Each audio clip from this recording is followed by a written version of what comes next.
जय श्री राधे कृष्णा दोस्तों। कान्हा का जवाब भले ही देर से मिलता है, लेकिन जब भी मिलता है लाजवाब मिलता है। एक बात याद रखना, ईश्वर वहाँ राह बनाते हैं जहाँ कोई राह होती ही नहीं है। बस प्रेम से पूरे समर्पण के साथ अपने आप को ठाकुर जी को सौंप दो, फिर देखना जिंदगी बदलते देर नहीं लगेगी। हजारों ने अनुभव किया है, आप भी करोगे। आज की कथा केवल कथा नहीं है, भक्ति की प्रचंड लहर है जो आपके हृदय को गीला कर जाएगी और आपको लड्डू गोपाल को सिर्फ मूर्ति नहीं बल्कि अपने घर का बच्चा मानने पर मजबूर कर देगी। ये प्रसंग है कानपुर की श्यामा जी का और उनके लड्डू गोपाल का।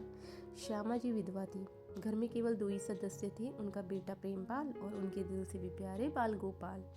श्यामा जी के लिए गोपाल केवल ठाकुर नहीं, उनका छोटा बेटा था। घर का खर्च प्रेमपाल जी की छोटी नौकरी से चलता था। श्यामा जी हर पल ठाकुर जी में खोई रहती थी। उनकी सेवा, उनका भोग, उनका श्रृंगार सब कुछ एक माँ की तरह करती। बाजार जाती तो कहती, गोपाल बेटा घर को देखना, मैं अभी आती हूँ। कुछ खरीदती तो पहले उन्हें दिखाती, देखो गोपाल आज तुम्हारे लिए ये लेकर आई हूँ। उनसे बातें करती, हंसती, रोती, अपना हर सुख दुख हर बात सबसे पहले अपने गोपाल को सुनाती। और प्रेमपाल भी माँ को देखकर भक्ति में रचता बसता जा रहा था। सब कुछ बहुत शांति से चल रहा था। एकादशी का वह दिन जिसने सब कुछ बदल दिया।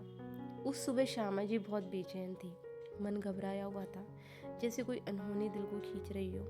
प्रेमपाल तैयार होकर बोला, माँ आज मुझे जल्दी जाना है, सेठ ने बुलाया है, नाश्ता दे दो।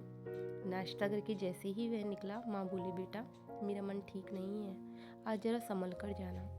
प्रेमपाल भी बोला, ठीक है माँ, आप चिंता मत करो। उसके जाते ही श्यामा जी ने स्नान किया, फिर रोज की तरह अपने गोपाल जी की सेवा में लग गई। स्नान, वस्त्र, श्रृंगार, चंदन, इत्र और फिर बैठकर बोली, गोपाल आज मेरा मन बहुत उदास है बेटा, मुझे कुछ समझ नहीं आ रहा। तभी दरवाजे पर दस्तक हुई। पड़ोस के चाचा चाची खड़े थे, चेहरे उतरे हुए, आंखों में आंसू। उन्होंने बताया, बहन जी जिस पहली ट्रेन से प्रेमपाल गया था वह दुर्घटनाग्रस्त हो गई, सब यात्री मर गए हैं। यह सुनते ही जैसे श्यामा जी के प्राण सूख गए। उनका संसार, उनका सहारा, उनका बेटा। वह रोते हुए गोपाल जी के चरणों में गिर पड़ी। गोपाल ये नहीं हो सकता, तो कुछ बोल क्यों नहीं रहा। उसी समय फ़ोन की घंटी बजी। चाची ने उठाया और जोर से बोली, श्यामा जी जल्दी आइए, प्रेमपाल का फ़ोन है। श्यामा जी दौड़ पड़ी। उधर से आवाज़ आई, माँ मैं ठीक हूँ, चिंता मत करो, मेरी ट्रेन छूट गई थी, मैं दूसरी तरफ से काम पर पहुँच गया हूँ। श्यामा जी के प्राण वापस आ गए। सब ने चैन की सांस ली, पर असली चमत्कार अभी बाकी था।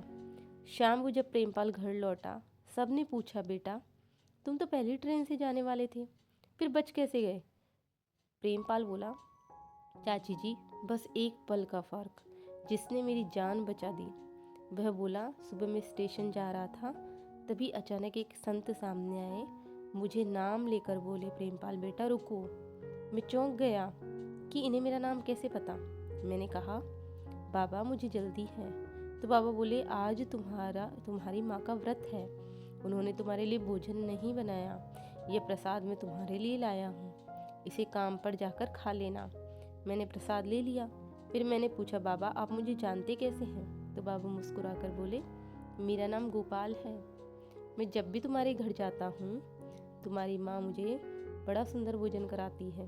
और फिर बाबा चले गए।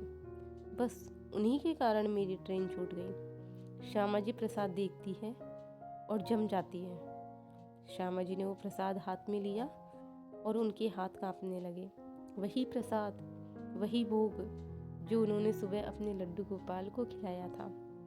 अब कोई शक नहीं था, वह संत कोई और नहीं, स्वयं उनके बाल गोपाल थे, जो बेटे के रूप में आए थे और बेटे का धर्म निभा कर गए। श्यामा जी रो पड़ी, पर इस बार दर्द से नहीं, कृतज्ञता से। जहाँ भाव है वहाँ भगवान है।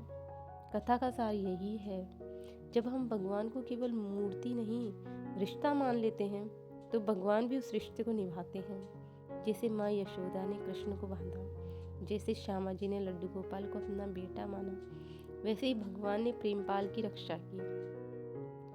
अंत में ये 2 पंक्तियाँ आपका मन भी पिघला देगी।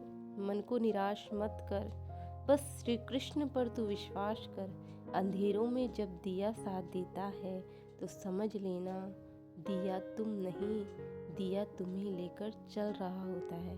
ठीक वैसे ही कान्हा हमें हर पल संभालते हैं, हम बस समझ नहीं पाते। अगर इस कथा ने दोस्तों आपके मन को छुआ है तो कमेंट में जय श्री लड्डू गोपाल की ज़रूर से लिखना।